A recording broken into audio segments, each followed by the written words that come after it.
Welcome to MagicInfo Services. In this video I will show you what's in the YoYo box and how to set up your YoYo device. So here you can see is the YoYo box, and when you open it you will first get to see the information, which is the manual. So this is your manual, and underneath the manual you can see your YoYo device, the reader and the chips. So here's the power cable for the device. Here's the YoYo device itself. Here is the NFC reader.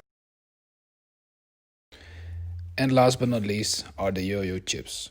The kit will be delivered with 5 chips. And this is what's inside the YoYo box.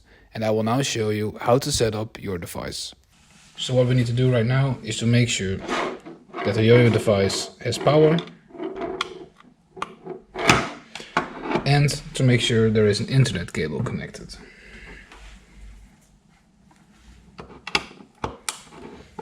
Plug this one into the power socket, and then the YoYo device will start running.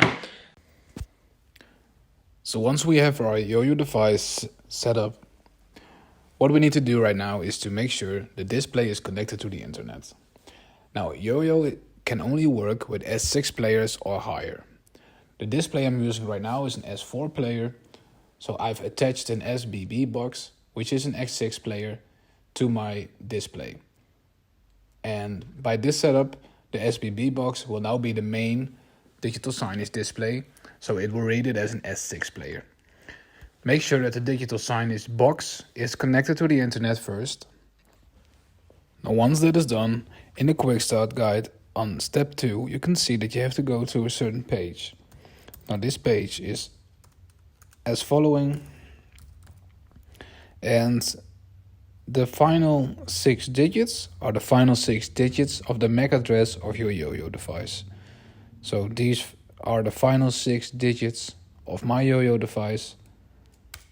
And if I press enter, I will be led to this page. Now here you have to fill in your license code in order to activate the YoYo kit. Or it can happen that your YoYo device is already activated and you do not have to fill in the license key. Next up is registering your account. So filling in your name, email address, and all the additional data. And once that is done, you can click on next and you can log in. Now once you've logged in, you can see this display. You can create new triggers by clicking on new trigger, and you get to see this overview. So you can fill in a name, for example, trigger.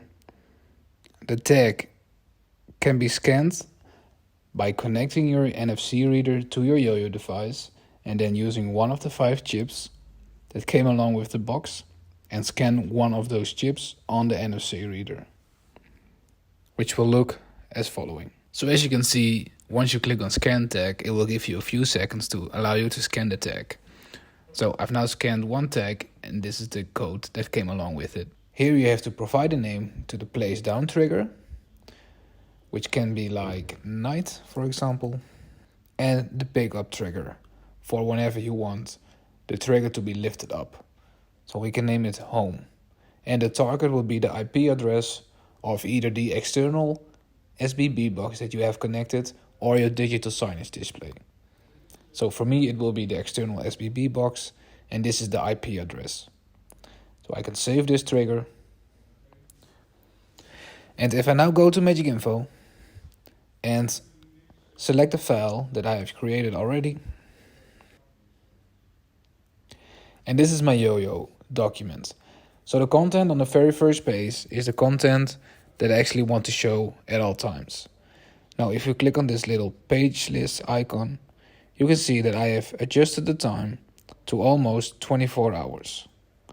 I will also do it to this one.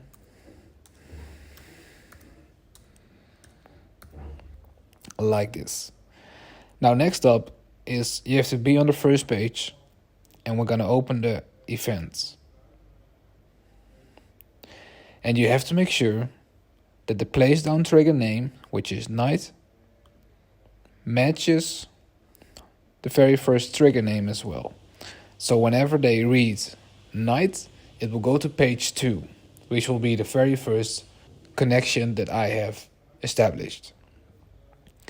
So now I want to add another trigger, which I can name snow, for example. I can scan the tag, again similar to the first one, place down trigger, which I will be naming snow, and a pick up trigger, which I will be naming home. Again, select the IP address and save the trigger. And these two names have to be found back into MagicInfo. So the first trigger is night. Whenever it reads night, it will go to page 2. Whenever it reads snow, it will go to page 3. And if I click on save, you can see the page 2 is night and the third page is snow, which is a snowy image of Amsterdam. So once everything is set, you have to go to page 2, click on edit events, and here you have to insert the trigger of going to home and reading page 1 again. So this means whenever you lift the chip off the NFC reader, it will go back to the default content. And you will also have to do this for page 3 and all the additional pages that you have added yourself.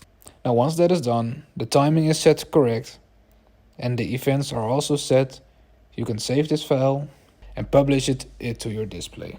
So I will now show a real life example. I put down one trigger, as you can see, is the second slide.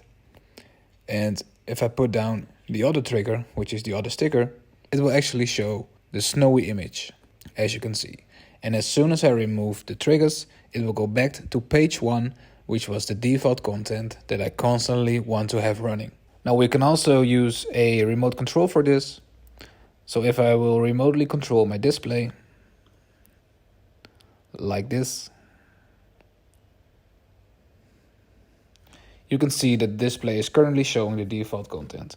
But if I put down one trigger, as you can see, the content is changing because I'm putting the trigger on the NFC reader. I remove it and it will go back to its default content. I put down one trigger again and it will show the snowy image. And this is how to set up your YoYo device and how it actually works. Thanks for watching.